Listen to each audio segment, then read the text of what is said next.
श्री शिवाय नमस्तुभ्यम, हर हर महादेव, जय महाकाल, जय आदि शक्ति भद्रकाली माँ। आप सभी को पता है कि कल से चैत्र नवरात्रों की शुरुआत हो रखी है और ये वो नवरात्र हैं जिनमें किया गया कोई भी कार्य, चाहे आप जीवन का कोई कार्य की शुरुआत करें, वो आपको जीवन भर फलकारी रहता है।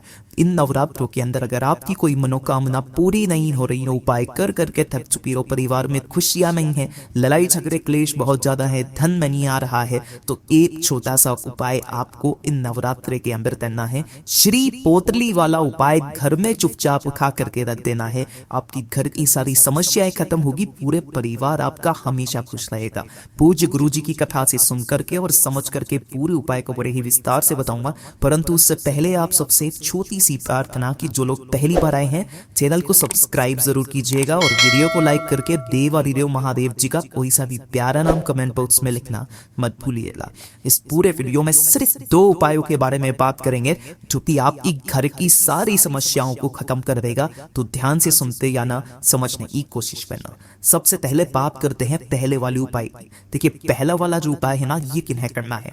अगर आपके घर में आपको लगता है कि आपके घर की खुशियों को किसी की नजर लग रही है, आपके घर में सुख शांति समृद्धि बिल्कुल भी नहीं है, है ना, लड़ाई झगड़े क्लेश बात बात पर होते रहते हैं, कोई सा भी मंगल कार्य आप करते हो उससे पहले आपके घर में लड़ाई झगड़े हो जाते हैं, परिवार के लोगों के बीच में प्रेम नहीं है, आपका व्यापार जो है वो धंधा अच्छा नहीं चल रहा है जिसकी वजह से घर में धन नहीं आ रहा है, परिवार में टेंशन का माहौल बहुत ज्यादा रहता है, हमेशा किसी न किसी सोचने की मुद्दा में आप रहते हो, तो एक छोटा सा उपाय इन नवरात्रि के दिनों में इस खास दिन जरूर कीजिएगा।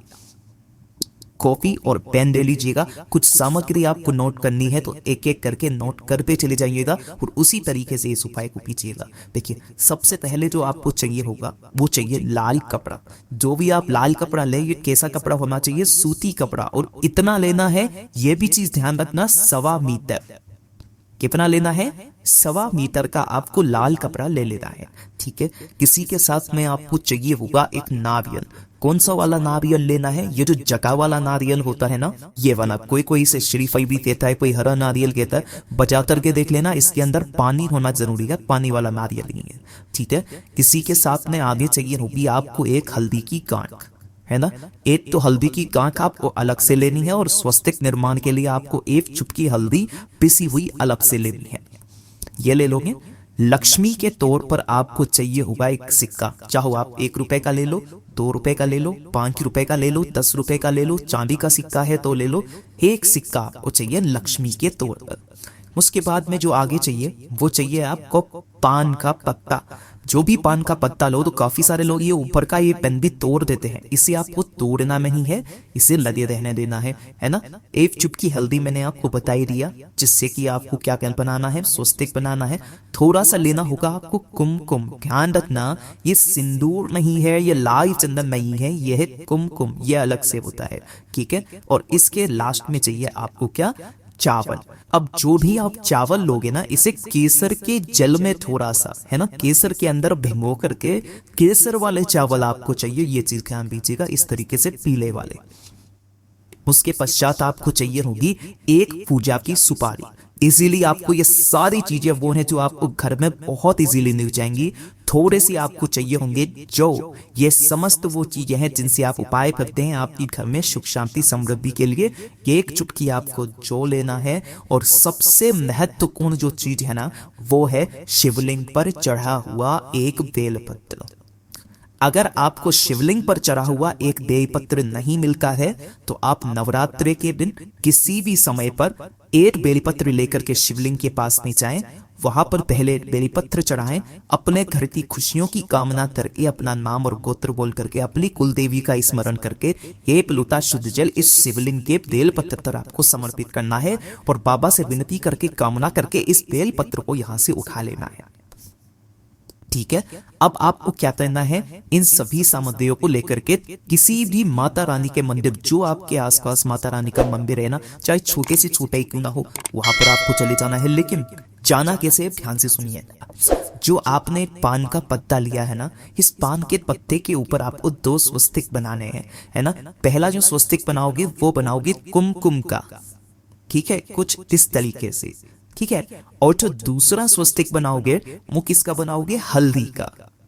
और केसर वाले जो चावल आपने लिए है ना, उन केसर वाले चावलों को इसी के ऊपर आपको क्या कर देना है, थोड़ा सा लगा देना है, छीट देना है।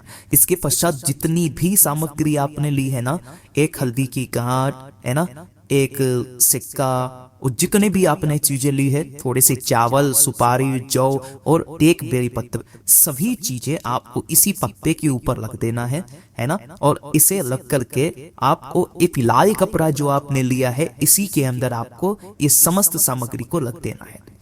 पान के पत्ते के ऊपर दोनों स्वस्तिक बना करके, और फिर उसके बाद में आपको इन समस्त सामग्री को रख देना है। एक नारियल भी आपने जो लिया है वो भी इसी के अंदर रख के, और इसकी एक पोटली बना देना। इस तरीके से एक पोटली बना लोगे, ठीक है। और इस पोटली को लेकर के जाना होगा आपको माता रानी के मंदिर में। कोशिश हो सके तो एक गाय के घी का लंबी बापी का दीपक जरूर लेकर के जाना, ठीक है। उस पोटली को माता रानी के समक्ष में आप रख देना। और एक और तरीका है इस वाले उपाय को करने का, जो पूज्य गुरुजी ने बताया, वो भी ध्यान से सुन लीजिएगा। तो जो ये पोटली आपने रखी है ना, इसी के सम्मुख में आपको इस लंबी बापी के दीपक को अपनी कामना कहते हुए यहाँ प्रज्वलित कर लेना। माता रानी से कामना करके, घर की सुख शांति समृद्धि की कामना करके इस पोटली को यहाँ से उठा लेना, और अपने घर के मंदिर में या फिर कहीं पर भी जाकर के आपको रख देना है। सबसे मेन जो चीज है ना, वो एक काम जरूर कीजिएगा, फिर जो भी आपका मेन गेट है ना, इस मेन गेट के अंदर की ओर आपको यहाँ पर इस पोटली को लगा देना है। कितने दिन तक, पूरे 9 दिन तक, यानी कि जो नवमी तिथि आएगी ना, तब तक आपको रखे रहने देना है। जब नवरात्रि का अंतिम दिन आएगा ना, उस दिन शाम के समय पर इस पोटली को यहाँ से लेना है, और अपनी कामना कह के किसी भी बहते नदी, तालाब, सरोवर के अंदर आपको प्रवाहित कर देना है। अब पूज्य गुरुजी ने ये और कहा था कि अगर आप माता रानी के मंदिर नहीं जाते हो ना, तब एक काम करना कि अगर आपने अपने घर में माता की चौकी लगाई है, या फिर आपने धान बोए हैं, या फिर आपने पूजा करी है ना, इस तरीके से स्थापना करी है, तो आप इस पोटली को यहाँ पर भी रख सकते हो। और यहाँ की यहीं रखे रहने पे ना पूरे 9 दिन तक, ठीक है ना। और 9वें दिन इसको किसी भी बहते नदी, तालाब, सरोवर में प्रवाहित कर देना। पूज्य गुरुजी ने कहा है कि 10वें दिन से आपके घर में खुशियां आने लग जाएगी। पूज्य गुरुजी का इतना अद्भुत और अचूक उपाय है ये, तो जरूर कीजिएगा। बात कर लेते हैं दूसरे वाले उपाय की।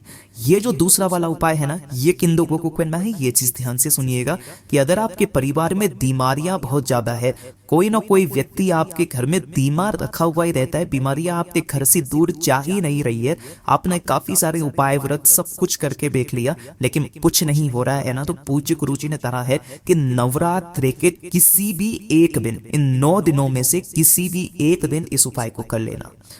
1 लोटा शुद्ध जल आपको अपने घर का भरना है, ठीक है ना। और इस जल को अपने पूरे घर में घुमाकर, आपके घर में जहां पर भी पानी पीने का स्थान है, चाहे परिंदा हो, अगर परिंदा नहीं है आपके घर में, आरओ सिस्टम लगा हुआ रहेगा, पूज्य गुरुजी ने कहा, तो उस आरओ सिस्टम के पास में आपको इस 1 लोटा जल को रख देना है, और इसी के सम्मुख में आपको गाय का घी का गोल बत्ती का दीपक यहाँ लगा देना है, ढक के रख देना। नवरात्र के किसी भी एक दिन शाम के समय पर रखना, और इसे पूरी रात भर इसे यहीं पर रखे रहने देना। जब ये पूरी रात पर यहाँ पर रखा हुआ रहेगा, दूसरे दिन आपको उठना है, इस कलश को यहाँ से उठाना है नहा धो करके, और अपने घर में, पूरे घर में आपको ओम नमः शिवाय मंत्र का स्मरण करते हुए सिर जाना है। जब आप सिर जाओगे, सिर जाने के पश्चात इसी कलश के अंदर आपको डालनी होगी 1 बेलपत्र, जो कहीं से भी खंडित, कहीं से भी टूटी फटी ना हो, और इस कलश को लेकर के पहुंच जाना किसी भी नीम के पेड़ के पास में। जैसे ही आप नीम के पेड़ के पास में पहुंचोगे, दोनों हाथों से ओम नमः शिवाय, श्री शिवाय नमस्तुभ्यम पंचाक्षरी मंत्राक्षरी मंत्र का स्मरण करते हुए उस बेलपत्र वाले जल को आपको नीम की पेड़ की जड़ों में सींच देना है। पूज्य गुरुजी ने कहा है कि ये जो नवरात्रि के 9 दिन होते हैं ना, उन 9 दिनों में पूरी 10 महाविद्याएं नीम के पेड़ के नीचे निवास करती है, और आप जिस कामना से यहाँ पर जाकर के अपनी इच्छा मांगते हो ना, वो इच्छा आपकी निश्चित पूरी होती है। पूज्य गुरुजी के ये सभी उपाय बहुत ही ज्यादा खास और अद्भुत है, जरूर कीजिएगा। वीडियो पसंद आए तो लाइक जरूर करना, साथ ही साथ चैनल को सब्सक्राइब जरूर कीजिएगा। मैं आपसे मिलता हूँ अगले वीडियो में, तब तक के लिए ओम नमः शिवाय, जय महाकाल, जय शिव शंकर, श्री शिवाय नमस्तुभ्यम।